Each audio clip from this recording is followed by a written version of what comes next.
Well, good morning, everybody. Y'all come on in here, sit down, and I'm going to show you what we got going on today. Sure good to come back by and visit with me. What we're going to do today is we're going to make one of them fancy cowboy belts I was talking about there a little earlier, and I'm going to show you how to lay that out and how to cut that name out in the back and everything where it looks real good, to show you the steps that I go through. Now, I ain't saying this the way that I do this is the only way. It's just the way that I do it. And y'all bear with me, and we'll see if we can't lay this out. Well, the first thing you got to do is get your measurements on your customer. This little gal here, she ain't very big. Get these cheap glasses on so I can see what I'm doing. First thing you want to do is pick you out a good firm piece of leather. You don't want no real stretchy belly stuff. Now, I just use one of these old cheap templates here. You can get Tandy leather, I think's where it come from, and I don't see no sense in taking the time to make something that a pattern of some sort that somebody else done made for me. I could probably work on it a half a day and not make one as handy as what this is. So we're going to lay that out and center that up, and we're going to measure this thing out. Let's get us a place here to poke some holes. Put them Chicago screws in. Gal here, like I said, she ain't very big. She just, I don't know, about 29 inches, something like that.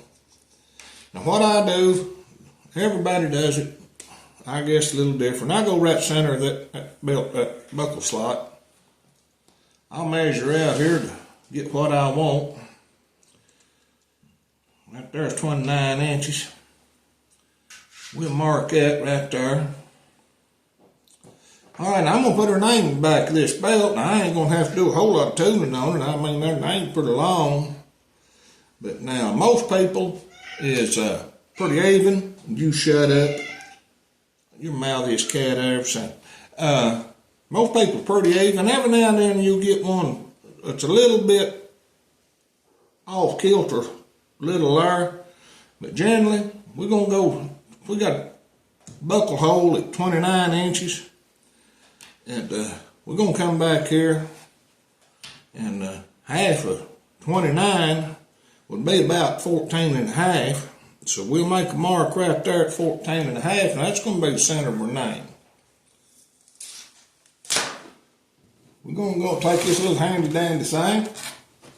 We're going to go up here and we're going to find that spot we made there, that mark. And I don't much use this up here. I've got a punch, English tip punch. And anyway, we'll mark these holes here. And now I like 7 inches between that hole and the tip of the belt. That's a little longer than what some, but if you put initials on these things, you need another inch out there. I mean, they pay to have their initials put on them, and they want them to stick outside where you can see them outside. Most of these gold trophy buckles, they want them initials sticking out there. I mean, they paid extra money to have them put on. So that's, get them out there and let them see them.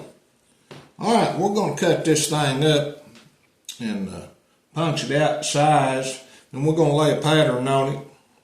We're going to tool it up, and I'm going to show you how to inset this name. So y'all bear with me a little bit, and let's just see what we can do with it now. All right, now you know I'm lying to you when I tell you this same piece of leather is what that was, but this got the pattern laid on it. Got a name out here in the back. I can draw patterns. I'll tell you about that later on, but just for speed and simplicity, them old Tandy craft aids, I collect them things everywhere I can find them. And they got some real nice belt patterns in there, and I'll use them just for a quick lay down on the belt to lay my patterns in. And I generally start it, if I'm gonna cut the name out like here, I'll show you when I get it cut out on there on what I'm talking about. Kind of hard to say right here.